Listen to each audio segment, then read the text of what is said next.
اس مقالے کی نسبت سے حضرت الاستاد مولانا ابراہیم صاحب کاوی رحمۃ اللہ علیہ کی زبان سے سنا ہوا ایک سچا واقعہ سنا ہوں۔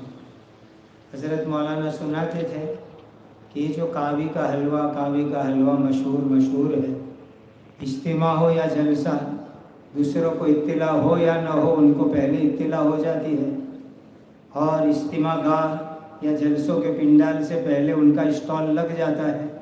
تو کہا وہ حضرت مولانا سید بدر عالم صاحب رحمۃ اللہ علیہ کی دعاؤں کے برکات ہیں۔ حضرت الاستاد سناتے تھے کہ کاوی کے ایک صاحب کا نام لیتے تھے جو اس وقت مجھے یاد نہیں، کہ وہ یہاں باقاعدہ حضرت مولانا سید بدر عالم صاحب کے لیے اپنے گھر میں بنا کر کے حلوہ ہدیے کے طور پر بھیجا کرتے تھے۔ حضرت مولانا کی دعائیں کہ یہ کاوی کا حلوہ اتنا مشہور اور مقبول ہوا جو اب تک اس کا سلسلہ برابر جاری ساری ہے۔ دوسری ایک عجیب بات، حضرت مولانا جب یہاں تھے تو بہت عجیب آپ کی طبیعت میں نفاست اور احتیاط۔ استنجا خانے میں تشریف لے جاتے تو استنجے سے فارغ ہونے کے بعد اچھی خاصی مقدار میں پانی بہاتے تھے اور فرماتے تھے کہ میری بدبو سے بعد میں آنے والوں کو تکلیف نہ ہو۔ حالانکہ اس زمانے میں فلش نہیں تھا، باہر سے اٹھا کر کے پانی لے جانا پڑتا تھا، لیکن اس قدر احتیاط کہ استنجا خانے کو پورا صاف کر کے باہر تشریف لاتے تھے۔ ایک عجیب بات، یہاں کے قیام کے دوران اطراف و جوار میں بیان کے لیے جانے کا سلسلہ تھا۔ ہمارے قریب کی ایک بستی میں کوئی بھی بڑے سے بڑے عالم ہو، 1 گھنٹے کا بیان طے تھا۔ 1 گھنٹے پر 1 منٹ بھی وہ زائد گوارا نہیں کرتے تھے، ان کی اصلاح کی بھی ضرورت تھی۔ حضرت مولانا وہاں بیان کے لیے تشریف لے گئے، پہلے ضروری باتیں ارشاد فرمائی۔ اب جب 1 گھنٹے میں 15 منٹ باقی تھے تو ایک دلچسپ واقعہ آپ نے شروع فرمایا، اور جب 1 گھنٹہ مکمل ہوا تو واقعہ نصف کے اوپر مکمل کیا۔ وآخر دعوانا ان الحمدللہ رب العالمین۔ پوری محفل میں آواز، حضرت واقعہ مکمل کیجئے، کرنا ہرگز نہیں، آپ کی بستی میں یہ قانون ہے، اس کو میں خلاف ورزی نہیں کر سکتا۔ بعد میں بستی کے نوجوان متولیوں پر ایسے حاوی ہوئے کہ اس قانون کی بعد میں اصلاح کرنی پڑی۔ یہ بھی اصلاح کا ایک طریقہ ہے۔ اس کے بعد میں حضرت مفتی عزیز الرحمن صاحب عثمانی نور اللہ مرقدہ کے اوپر ایک مقالہ پیش کرنے کے لیے مفتی اسامہ صاحب کو دعوت دیتا ہوں۔ وقت بہت تیزی سے پہلی مجلس کے اختتام پر پہنچ رہا ہے، لیکن چند کلمات آپ ضرور سن لیجیے۔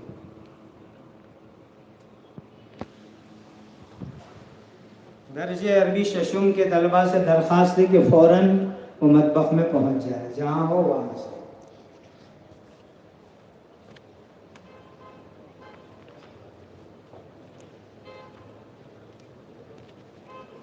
الحمدللہ وکفی وسلام علی عبادہ الذین اصطفی، اما بعد۔ بغیر تمہید اور توطیہ کے آپ کے سامنے چیدہ باتیں بیان کی جاتی ہے۔ حضرت مفتی عزیز الرحمن عثمانی رحمۃ اللہ علیہ ایک ایسے خانوادے کے چشم و چراغ تھے جس کی بنیاد علم و تقوی اور خدمت دین پر استوار تھی۔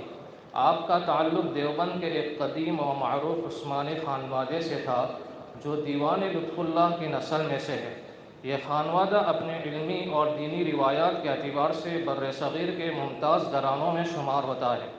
آپ کا سلسلہ نسب 42ویں پشت میں امیر المؤمنین حضرت عثمان غنی رضی اللہ تعالی عنہ سے جا ملتا ہے، جو آپ کے لیے ایک عظیم روحانی شرف اور نسبت ہے۔ آپ کے والد گرامی حضرت مولانا فضل الرحمن عثمانی رحمۃ اللہ علیہ دارالعلوم دیوبند کے بانیوں میں سے تھے اور اس کی مجلس شورا کے آخری دم تک رک نہ رہے۔ آپ دہلی کالج میں حضرت مولانا مملوک علی رحمۃ اللہ علیہ کے تلمیذ رشید رہے۔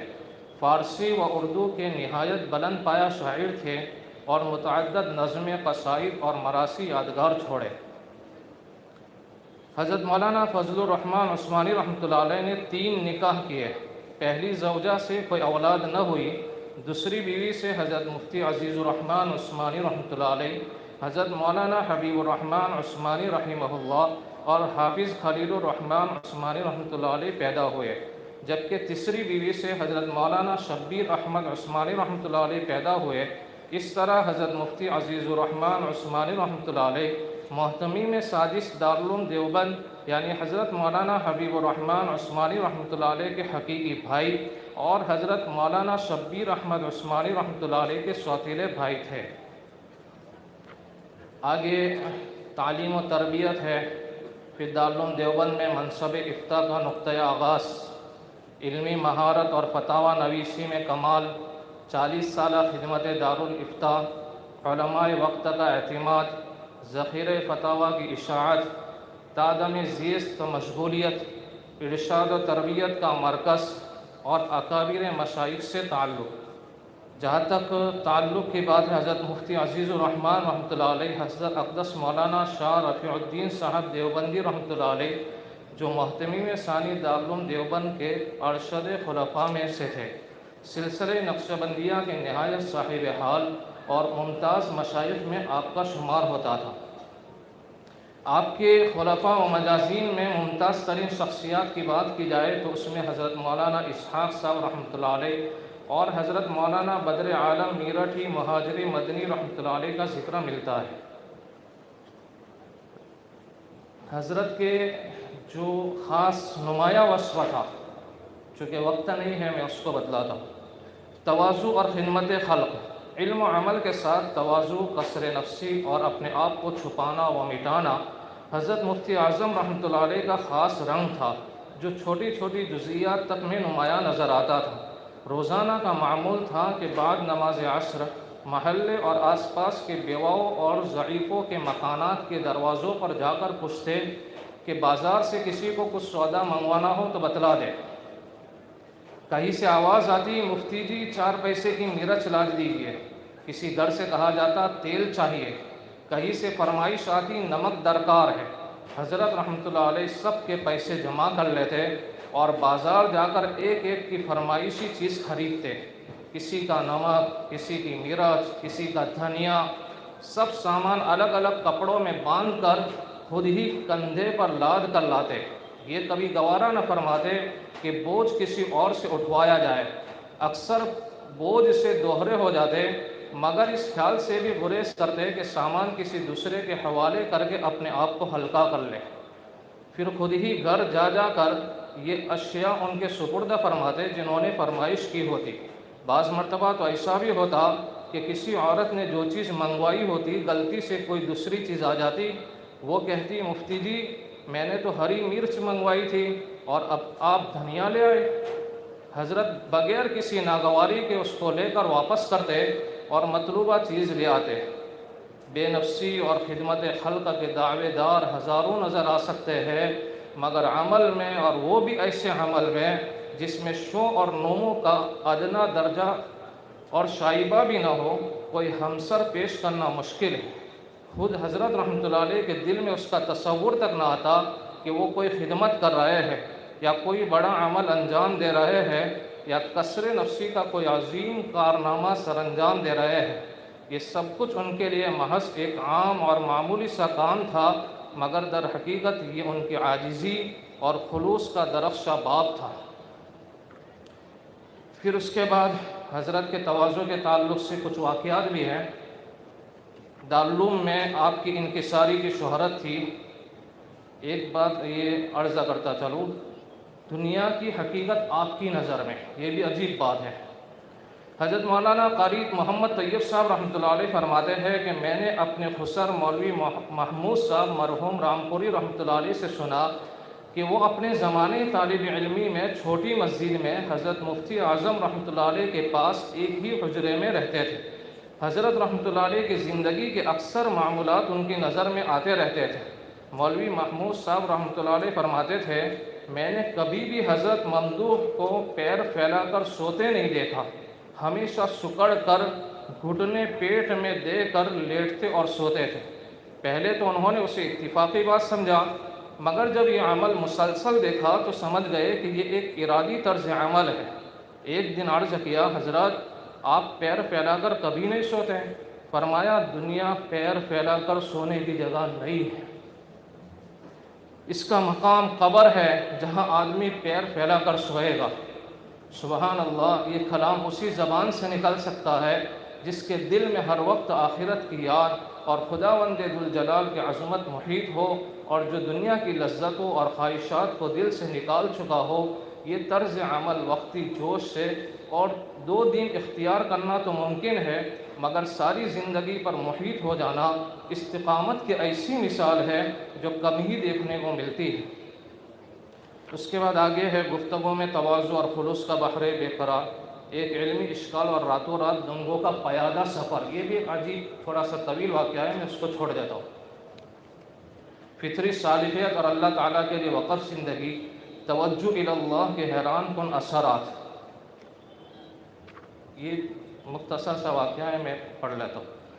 یہ ایک حقیقت ہے کہ جب انسان کی توجہ صرف اور صرف اللہ تعالیٰ کی طرف مرکوز ہو جاتی ہے تو پھر اللہ بھی اس کے ساتھ ہو جاتا ہے۔ ایسے پاک باز لوگوں کے آثار ہمیشہ نمایاں رہتے ہیں اور ان کی زندگی ایک زندہ تاریخ بن جاتی ہے۔ یہی توجہ الی اللہ اور اخلاص ایسا اثر ڈالتا ہے کہ کفار اور مخالفین بھی ان کے نام اور تعلق کو ماننے پر مجبور ہو جاتے ہیں۔ اسی حقیقت کی ایک روشن مثال حضرت مفتی اعظم دیوبند حضرت مولانا مفتی عزیز الرحمن عثمانی رحمۃ اللہ علیہ کی زندگی میں بارہا ظاہر ہوئی۔ حضرت مفتی صاحب کے داماد بابو عبداللطیف صاحب نے ایک بار سرکاری ملازمت کے لیے درخواست دی۔ اس عہدے کے امیدوار بہت زیادہ تھے۔ بابو صاحب نے حضرت مفتی اعظم سے عرض کیا، حضرت میں بھی امیدوار ہوں، لیکن اتنے امیدواروں کے ہوتے ہوئے معلوم نہیں کامیاب ہو سکوں گا یا نہیں، آپ دعا فرما دیجیے۔ اس وقت مظفر نگر کے ڈپٹی کلیکٹر مارش نامی ایک انگریز تھے جن کے سامنے سب امیدواروں کو انٹرویو دینا تھا۔ حضرت مفتی اعظم رحمۃ اللہ علیہ نے مسکرا کر فرمایا، مارش سے انٹرویو کے وقت یہ کہہ دینا کہ میں مفتی عزیز الرحمن کا داماد ہوں۔ بابو صاحب حیران رہ گئے کہ ایک انگریز کلیکٹر پر مدرسہ دیوبند کے ایک مولوی کے نام کا کیا اثر ہوگا۔ چنانچہ انہوں نے حضرت کی بات کو زیادہ اہمیت نہ دی اور انٹرویو میں وہ جملہ نہ کہا۔ نتیجہ یہ ہوا کہ وہ ناکام ہو گئے۔ بابو صاحب نے واپس آ کر حضرت کو اطلاع دی۔ حضرت نے فرمایا، تم نے کلیکٹر سے کہہ دیا تھا کہ میں مفتی عزیز الرحمن کا داماد ہوں؟ بابو صاحب نے جواب دیا، نہیں، میں نے یہ نہیں کہا تھا۔ فرمایا، اچھا اب جا کر کہہ دینا۔ بابو صاحب اور زیادہ حیران ہوئے کہ اب جب کہ انٹرویو بھی ختم ہو گیا ہے، اس موقع پر یہ بات کس کام کی ہوگی۔ بہرحال حضرت کی بات پر عمل کرتے ہوئے وہ کلیکٹر کے پاس گئے اور عرض کیا، میں بھی امیدواروں میں شامل تھا اور میں مفتی عزیز الرحمن کا داماد ہوں۔ یہ سننا تھا کہ کلیکٹر مارش متاثر ہو گیا اور فوری طور پر اسی عہدے پر بابو صاحب کو مامور کر دیا۔ یہی وہ تعلق مع اللہ ہے جس کی وجہ سے اللہ والوں کو ملک القلوب کہا جاتا ہے۔ ان کے ناموں کا اثر دلوں پر ہوتا ہے اور سلاطین و حکام بھی ان کے ذکر کو قبول کرتے ہیں۔ اور بھی واقعات ہیں ان کے حضرت کے۔ اب اخیر میں جامعہ میں حضرت جب تشریف لائے تھے تو محرم الحرام 1347 ہجری کے آخری دنوں میں اچانک وہ ساعت آئی کہ حضرت علامہ انور شاہ کشمیری رحمۃ اللہ علیہ کی طبیعت بگڑ گئی۔ اطباء نے صاف کہہ دیا کہ علاج اور آب و ہوا کی تبدیلی ضروری ہے۔ مجبوراً حضرت کو دیوبند روانہ ہونا پڑا۔ یہ خبر طلباء پر بجلی بن کر گری۔ جامعہ کی فضاؤں میں سناٹا چھا گیا۔ طلباء ایک دوسرے سے پوچھتے، اب حدیث کا کیا ہوگا؟ کیا ہماری آنکھیں بخاری شریف کے وہ دروس دوبارہ دیکھ سکے گی جو شاہ صاحب کے لبوں سے سننے کا شرف ہمیں مل رہا تھا؟ اساتذہ بھی سخت فکر مند تھے۔ مدرسے کی پوری فضا غمگین اور سوگوار تھی۔ ہر چہرہ بوجھل، ہر دل میں بے چینی تھی۔ ان حالات میں جامعہ کے ارباب حل و عقد نے ایک فیصلہ کیا۔ انہوں نے دارالعلوم دیوبند کے مفتی اعظم، فقیہ کبیر، شیخ الاسلام حضرت مفتی عزیز الرحمن عثمانی رحمۃ اللہ علیہ کی خدمت میں خط لکھا اور گزارش کی کہ حضرت شاہ صاحب رحمۃ اللہ علیہ کے غیر حاضری میں بخاری شریف کا درس مکمل کر دیجیے۔ یہ درخواست آسان نہ تھی کیونکہ حضرت مفتی صاحب ضعیف العمری اور ضعف بدن کی بنا پر برسوں سے کہیں تشریف نہ لے گئے تھے، لیکن یہ محض ایک درس نہیں بلکہ حدیث نبوی کی خدمت تھی۔ خیر، وقت بہت قلیل ہے میں اس کو سمیٹ لاتا ہوں. اور حضرت یہاں پر تشریف لائے تھے اور بخاری شریف کا درس دیا تھا. 2 مہینے یہاں رہے تھے، پھر اس کے بعد میں بیماری کی وجہ سے اور کچھ عوارض کی وجہ سے دیوبند تشریف لے گئے تھے، اور وہی پھر حضرت کا انتقال ہو گیا تھا. آسماں تیری لحد پر شبنم افشانی کرے، سبز نورستہ ازہر کی نگہبانی کرے. آتی ہی رہے گی تیرے انفاس کی خوشبو، گلشن تیری یادوں کا مہکتا ہی رہے گا. ایک بات اخیر میں بتلا دوں کہ حضرت کے جو اساتذہ ہیں ان میں حجت الاسلام مولانا قاسم صاحب نانوتوی رحمۃ اللہ علیہ، فقیہ النفس حضرت مولانا رشید احمد گنگوہی، عارف باللہ حضرت مولانا یعقوب صاحب نانوتوی، شیخ الہند حضرت مولانا محمود الحسن صاحب دیوبندی. اور شاگردان جو ہے وہ یہ ممتاز شاگرد حضرت قاری طیب صاحب رحمۃ اللہ علیہ، حضرت مولانا بدر عالم صاحب میرٹھی، حضرت مولانا مفتی شفیع صاحب عثمانی، حضرت مولانا ظفیر الدین صاحب مفتاحی رحمۃ اللہ علیہ. وآخر دعوانا الحمد للہ. حضرت مفتی عزیز الرحمن صاحب قرآن کے حافظ بھی تھے. مغرب کے بعد اوابین میں روزانہ 8 پارے تلاوت کا معمول تھا. خود امامت کراتے تھے. ایک روز نماز اس انداز میں پڑھائی کہ قرآن مجید کی آیت وَبَرَزُوا لِلَّهِ الْوَاحِدِ الْقَهَّارِ مسلسل دہراتے رہے. مصلیان میں حضرت علامہ شبیر احمد صاحب عثمانی بھی تھے. پوری مسجد روتے روتے گر گئی زمین میں، سارے مصلیان گر گئے، اور حضرت مفتی صاحب پورے وقار کے ساتھ تلاوت کرتے رہے. کس درد کے ساتھ ان حضرات کی تلاوت رہی ہوگی. اللہ ہمیں بھی ایسی تلاوت کی توفیق اور سعادت عطا فرمائے. ایک اہم کتاب کا اجرا ہے. میں آل انڈیا مسلم پرسنل لا بورڈ کے باوقار سیکریٹری مکرم حضرت مولانا عمرین محفوظ رحمانی صاحب کو اور مولانا ابراہیم صاحب مدراسی دونوں بزرگوں کو دعوت دیتا ہوں. قاری رضوان صاحب تشریف لائے. النصائح جو جامعہ کے سابق محتمم حضرت مولانا احمد بزرگ صاحب کے ہیں، اس کا رسمی اجرا فرمائیں.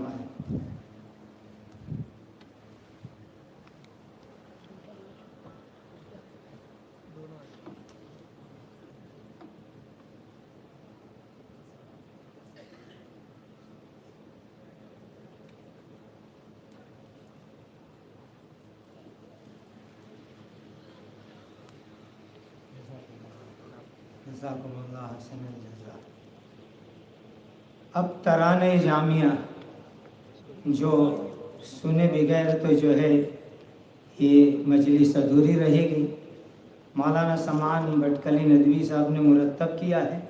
تسکین حیدرآبادی، سرفراز کشمیری، محمد ظفر دلیوی کو دعوت دیتا ہوں اپنے پرسوز لہجے میں ترانہ جامعہ پیش کریں. سلس جد تشریف لائیں. یہ اس مجلس کی آخری کڑی ہے.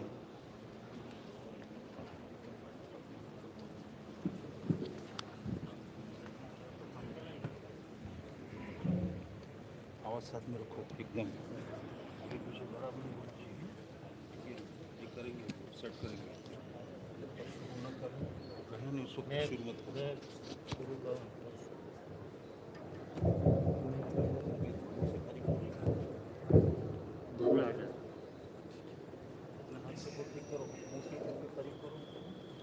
بس برابر چلے گا. آواز ایک دم ساتھ میں. نہیں وہاں جاؤ.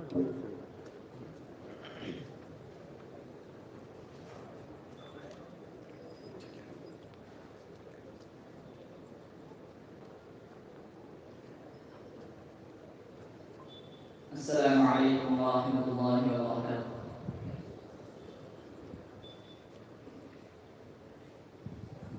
مرکزِ فکر و فن اے ہمارے چمن، علم کی انجمن تو ہے ناز وطن.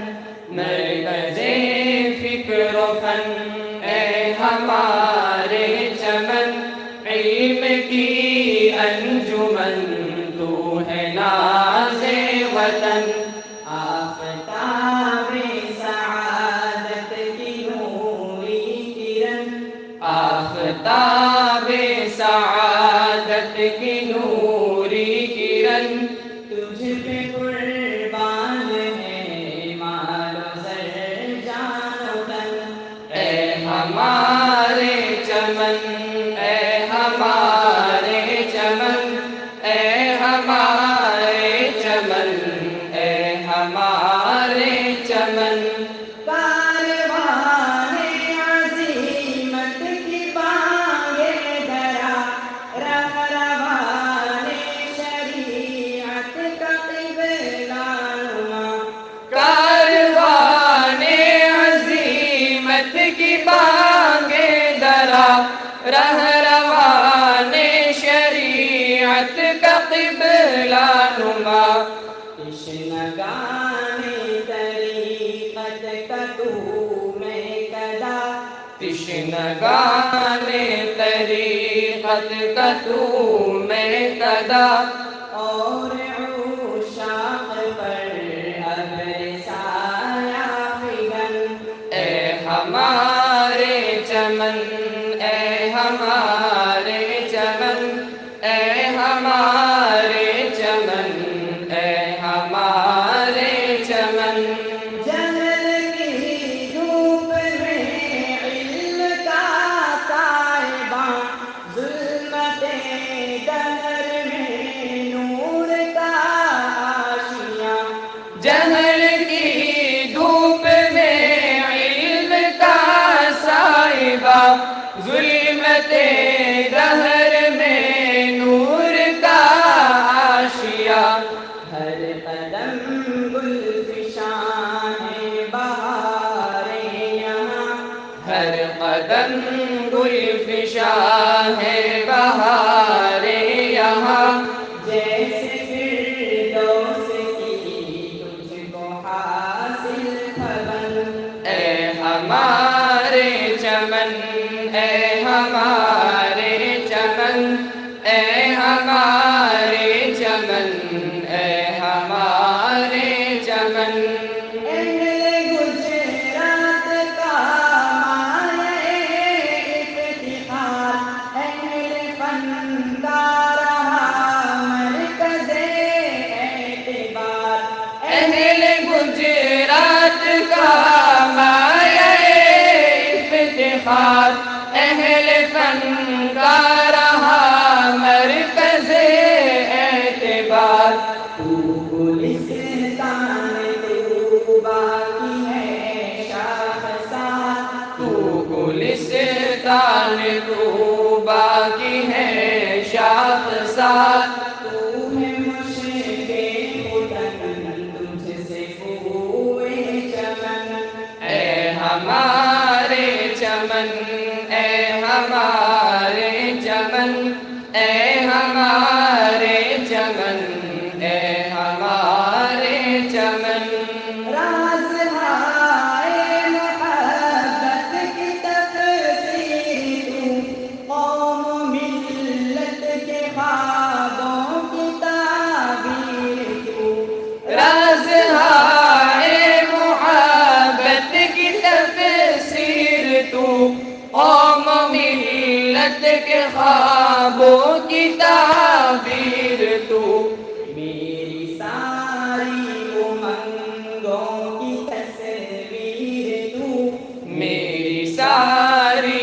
امنگوں کی تصویر تو ہے اسلاف کے دل کی سچی لگن اے ہمارے چمن اے ہمارے چمن اے ہمارے چمن اے ہمارے چمن خاک سے ملت سے اٹھی وہ موجِ شمیم جس سے گلشن میں رقصان باد نسیم خاک سے ملت سے اٹھی وہ موجِ شمیم جس سے گلشن میں رقصان باد نسیم جس پہ نازاروں سے بہار نعیم جس پہ نازاروں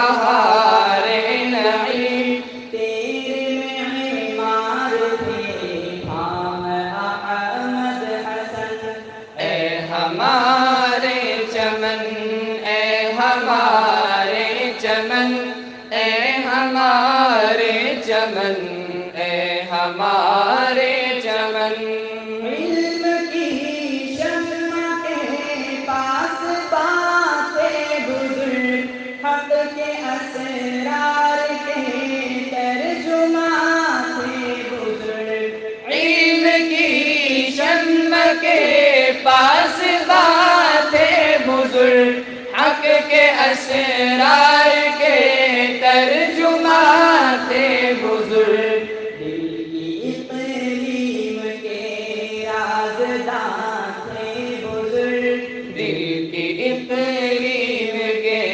رازداں تھے بزرگ جن سے جوئے محبت ہوئی نغمہ زن اے ہمارے چمن اے ہمارے چمن اے ہمارے چمن اے ہمارے چمن یاد تجھ کو رہے گی وہ صبح قرار جب ہوا مزن کاروان بہار یاد تجھ کو رہے گی وہ صبح قرار جب ہوا مزن کاروان بہار غازی صف شکن اور شب زندہ دار غازی صف شکن اور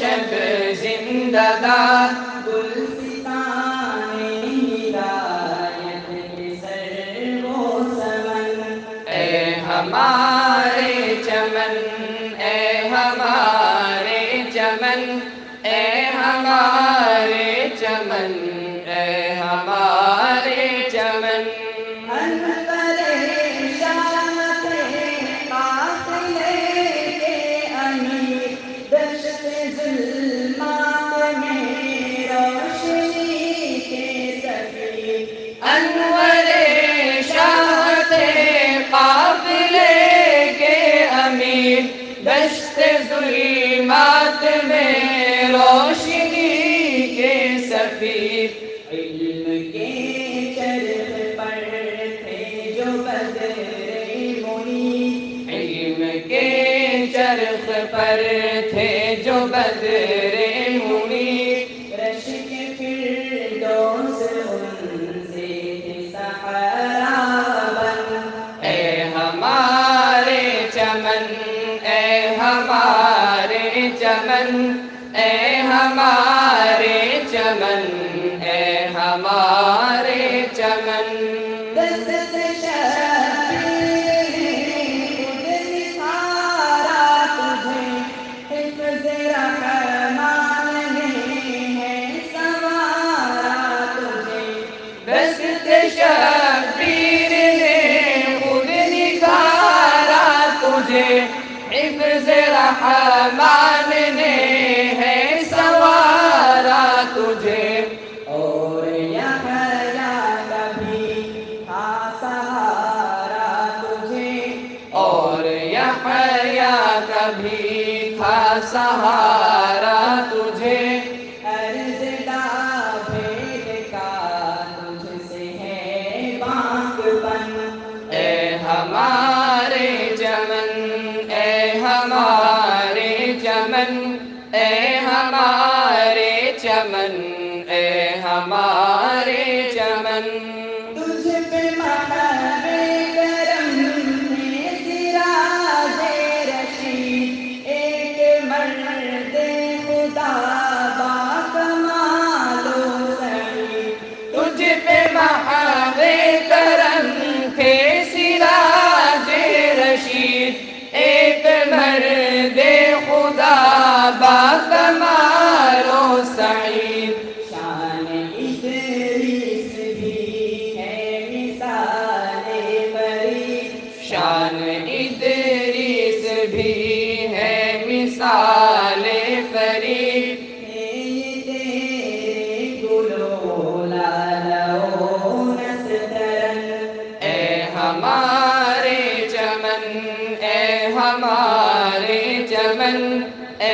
ہمارے چمن، اے ہمارے چمن، تیری مسند کی زینت ہے مرد خلیل، ساقیے میں قدا مہربان و شفیع، تیری مسند کی زینت ہے مرد خلیل، ساقیے میں قدا مہربان و شفیع، تیری خلعت رہی ہے قبائے علی، تیری خلعت رہی ہے قبائے علی، اے عزیز اور یوسف بھی فخر زمن، اے ہمارے چمن، اے ہمارے چمن، اے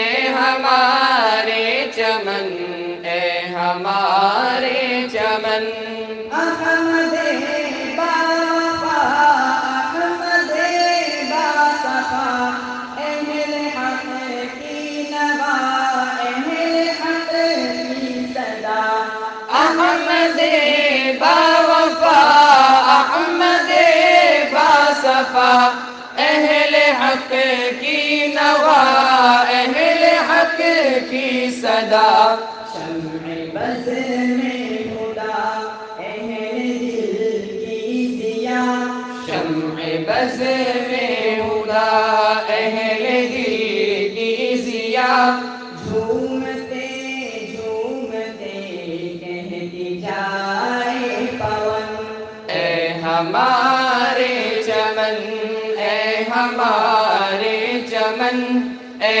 ہمارے چمن، اے ہمارے چمن، ساقیا میں قدا تیرا آباد ہو، تیرے رندوں کا دل تجھ سے پھر شاد ہو، ساقیا میں قدا تیرا آباد ہو، تیرے رندوں کا دل تجھ سے پھر شاد ہو، تیرا پیمان ان کو سدا یاد ہو، تیرا پیمان ان کو سدا یاد ہو، ہے یہ سمعان کے لب پہ شیریں سخن، اے ہمارے چمن، اے ہمارے چمن، اے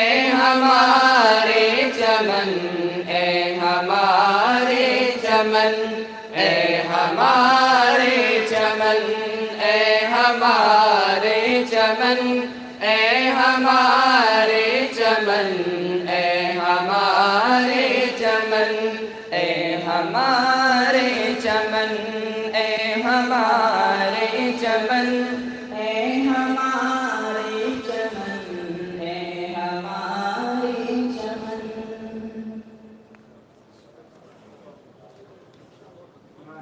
ماشاء اللہ بہت خوب۔ اس لہجے کو دکھانے میں، سمجھانے میں محترم قاری رضوان صاحب کی محنتوں کا بہت بڑا حصہ ہے۔ اللہ قاری صاحب کو جزائے خیر عطا فرمائے۔ مجلس کے اختتام سے پہلے چند ضروری اعلانات۔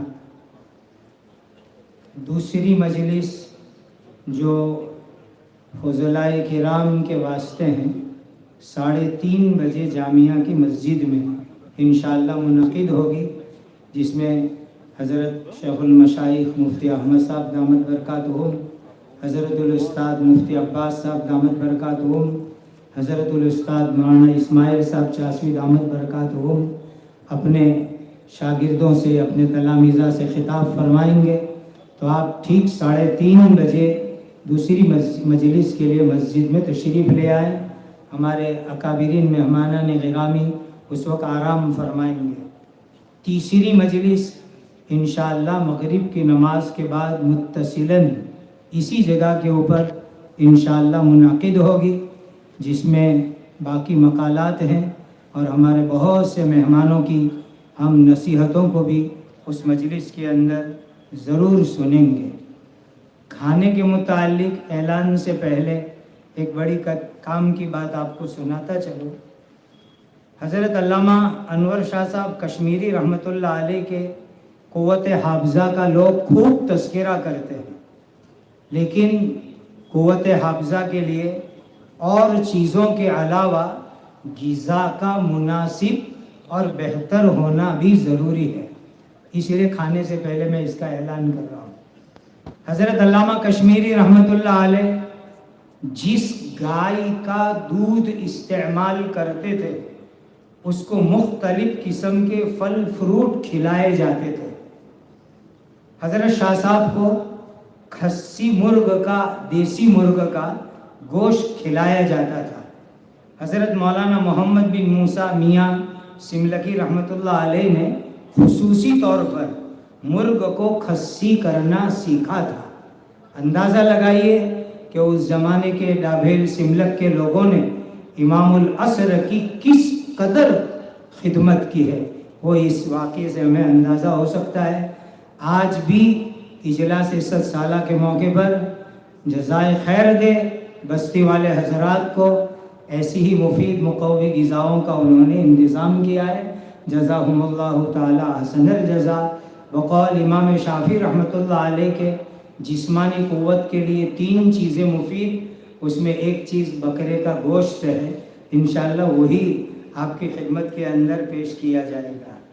ایک اور خاص بات اعلان کے قبیل سے کہ کھانے کے سلسلے میں جن حضرات نے کوپن حاصل کیے ہیں، باقاعدہ نام اندراج کروایا ہے، وہ اس ہال میں اور جامعہ کے مطبخ میں جس کا نیا رینوویشن کیا گیا، یہ 2 جگہ پر کوپن والے حضرات کے لیے کھانے کا انتظام ہے.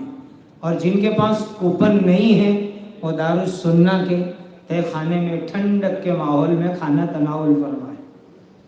ابھی مجلس کے اختتام پر فوراً ظہر کی اذان ہوگی، متصلاً ظہر کی نماز ہوگی اور اس کے بعد انشاءاللہ کھانے کا سلسلہ شروع ہوگا.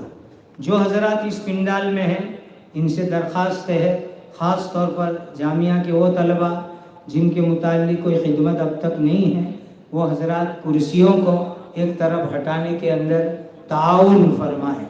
انشاءاللہ مغرب کے بعد کی مجلس میں اس سے بھی جاندار ترانہ اور بہت اہم چیزیں آپ کی خدمت میں پیش کی جائے گی. وہاں تک جو ہے آپ حضرات اس مجلس کو وقف ناقص سے مالا مال کریں.